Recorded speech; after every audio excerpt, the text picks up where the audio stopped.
Ok. Alors en ce moment, me prend l'idée de me filmer. Je sais pas pourquoi, j'ai rien d'important à filmer, mais je me sens tellement seule que je parle beaucoup toute seule. Attendez. Est-ce que si je vous mets là... Ouais, mais vous allez tomber, n'est-ce pas? Attendez. Tac. C'est mieux. Là, vous avez le reflet de ma vie dessus. Bref. Là, je vous filme avec un téléphone qui est exceptionnel. Un iPhone 13. Et qui appartient à ma maman. Voilà. Mais elle n'en a pas besoin parce que malheureusement, elle est morte. Voilà. Et là, je regrette d'avoir fait cette blague. Oui, je sais pas comment je devrais commencer si j'ai envie de faire... Si un jour j'avais envie de faire des vidéos. Genre des vlogs, des trucs comme ça. Je sais pas comment je devrais commencer. Est-ce que, par exemple, ce que je viens de dire, c'est genre... Non? À ne pas dire? Est-ce que c'est grave de dire la vérité, de faire des blagues sur... Des blagues un peu sombres, mais sur ce qui se passe vraiment dans ta vie? Je ne sais pas. Je suis pas une YouTube girl. Mais bon. Bref. Mais n'empêche que c'est la vérité, ma maman elle est morte il y a bientôt 5 mois. Le 20 mai, ça fera 5 mois. Elle avait un cancer et bon, on s'y attendait dans le sens où c'est un cancer qui est un peu hardcore, mais on s'y attendait pas non plus là maintenant. Et en fait, ça arrivait d'une manière assez soudaine, on va pas mentir. Et ouais, ça nous a bien niqué notre gueule. Hein. Mais en fait, c'est horrible ce que je vais dire peut-être, et peut-être que je vais me faire insulter. C'est une expérience de fou. En fait, après, je pense que... Je crois que je réalise pas en fait. C'est ça qui est hyper intéressant avec le deuil. 30 secondes, je bois.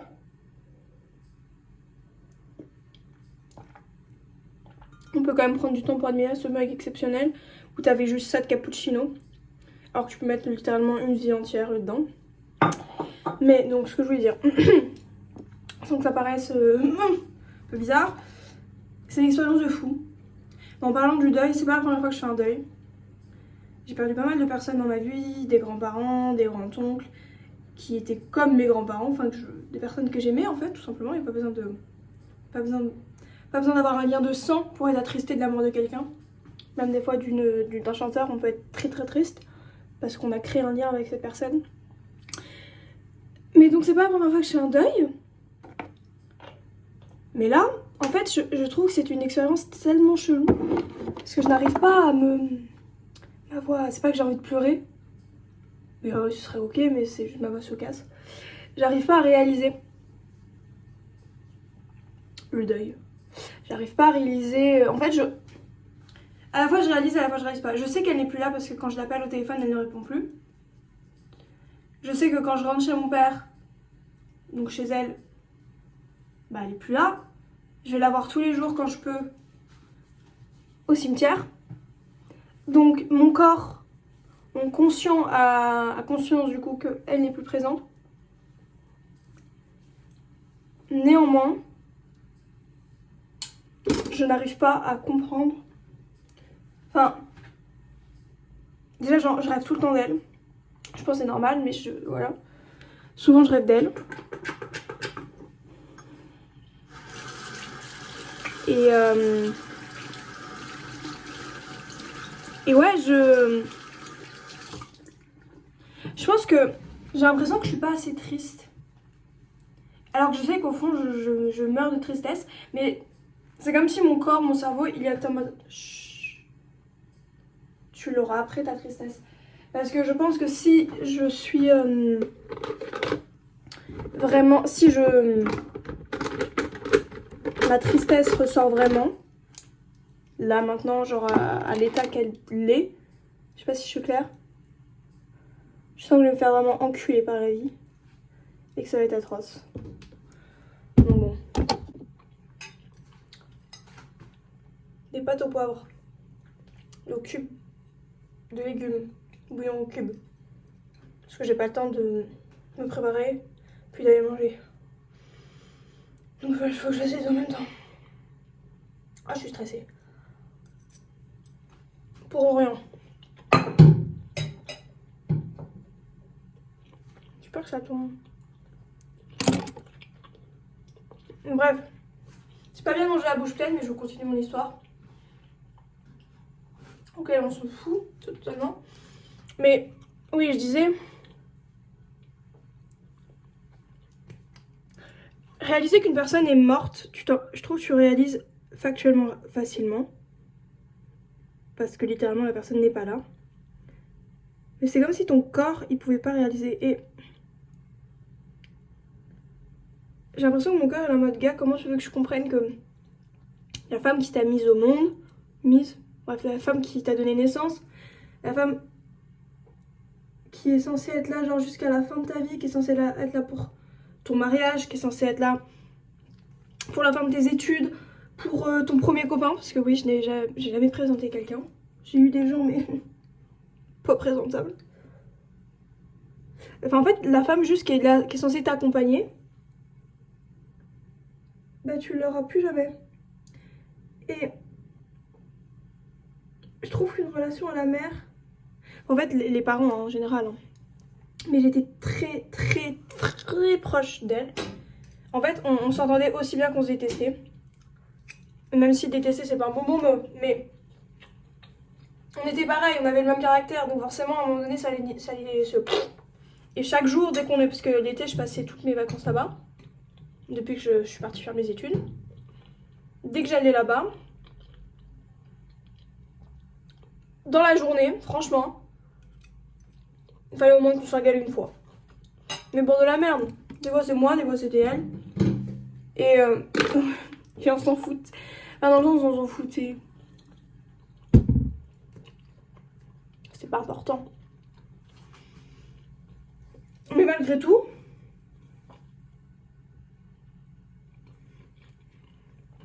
on s'entendait, mais incroyablement bien. Je l'appelais presque tous les jours. Au début, quand j'ai commencé à aller faire mes études, d'abord à Lille, il y avait ce truc où j'avais très envie d'être indépendante et montrer que j'avais pas besoin d'eux, et surtout pas besoin d'elle. Donc je me forçais à ne pas l'appeler tous les jours. Alors que j'en avais envie.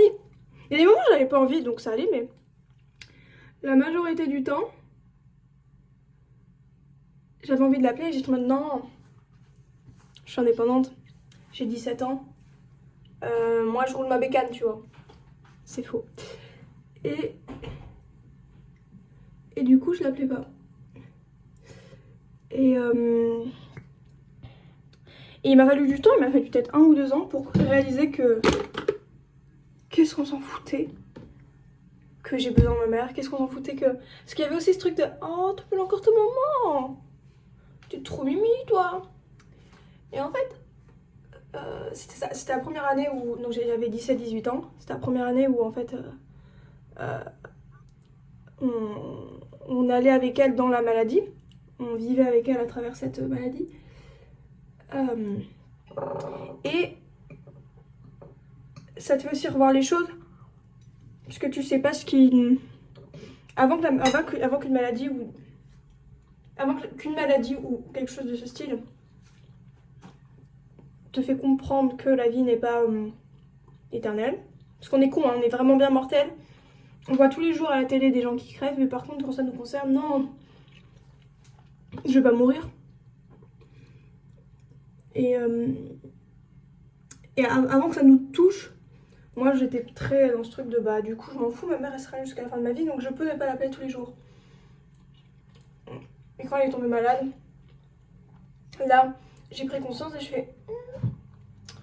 je vais l'appeler plus souvent. Je l'appelais quand même plusieurs fois par semaine, hein, mais bon, bref. C'est quand tu te rends compte que elle peut mourir genre demain, et non, Alors que tout le monde peut mourir devant, mais que tu t'en rends vraiment compte. Et qu'il y a ce truc de... Vraiment t'as l'impression de pouvoir toucher cette chose. Que tu commences vraiment à faire attention. Et c'est vrai qu'après, je l'ai tout de suite beaucoup plus appelé. Et quand je suis arrivée sur Paris, pareil, je l'appelais beaucoup plus. Et on parlait de tout et de rien. Et même si des fois ça me faisait chier parce que dès que je l'appelais, j'en avais pour 1h30 parce qu'on parlait. En fait, on était vraiment comme deux meilleurs amis. On parlait de tout et de rien, on s'engueulait. On avait des sujets où on s'engueulait très facilement parce que on n'a pas le même âge. Donc forcément on n'a pas du tout les mêmes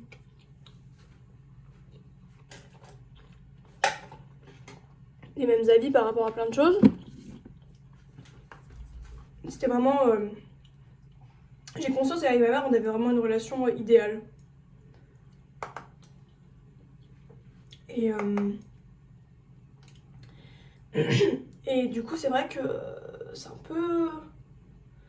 C'est dur de faire comprendre, tout ça pour dire que c'est dur de faire comprendre à ton corps qui a connu une personne pendant 21 ans, mais genre c'est ancré en toi, que cette personne n'existera plus, cette personne n'est plus là, et que tu auras beau rencontrer 45 personnes, que tu auras beau tomber amoureuse de femmes, d'hommes, que tu auras beau continuer ta vie en fait, tu auras toujours un manque en toi, et que cette personne ne reviendra jamais. C'est le principe de la mort, hein. Ça je le réalise aussi. C'est le principe de la mort. Parce que j'ai perdu plein de gens, mais pas des personnes qui étaient aussi importantes. Enfin, c'est pas aussi, mais qui avaient une importance différente.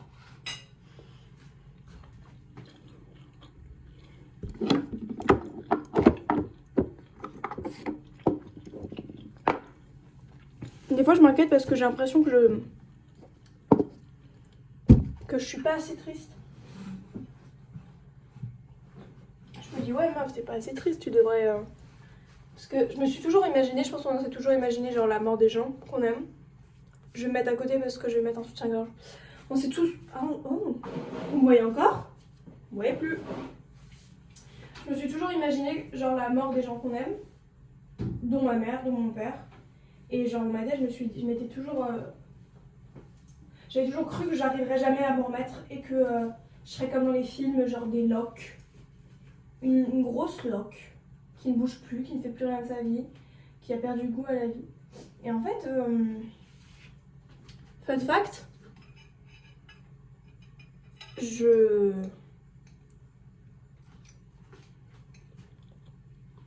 au bout de 3 semaines, j'étais là. Hein. Je sais pas comment j'ai fait. Genre, enfin, au bout de 3 semaines, non. Le lendemain. Mais, je veux dire, au bout de 3 semaines, j'ai repris ma vie comme si de rien n'était. Et si j'avais pu la reprendre avant, je l'aurais fait. Mais j'avais des prioritos. Des prioritos. Donc voilà. Et en fait, je sais pas ce qui est mieux entre être une grosse loque. De plus. Enfin, juste. S'effondrer. Et il y a plein. Les gens extérieurs, ils sont tous en mode. Non mais c'est bien, t'as repris ta vie, de toute façon, il faut y aller.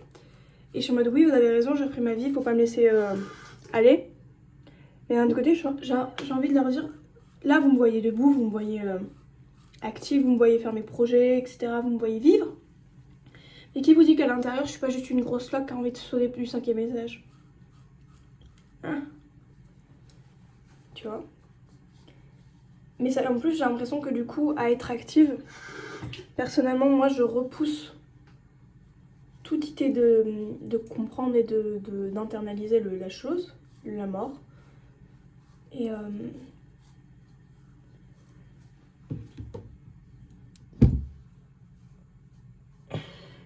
du coup,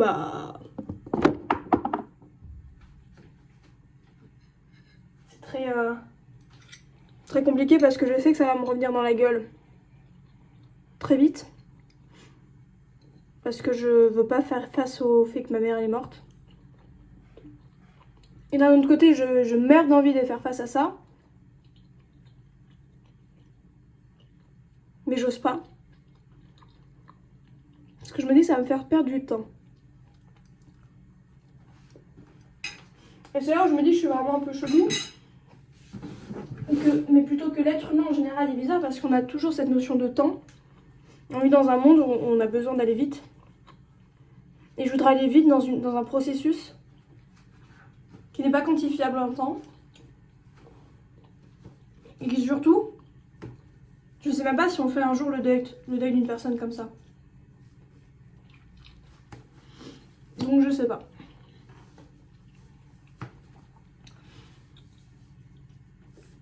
Et en plus,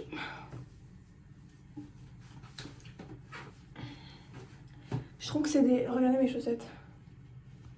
Elles sont belles, hein. J'ai une chaussette... Je peux pas la montrer, je suis pas assez souple.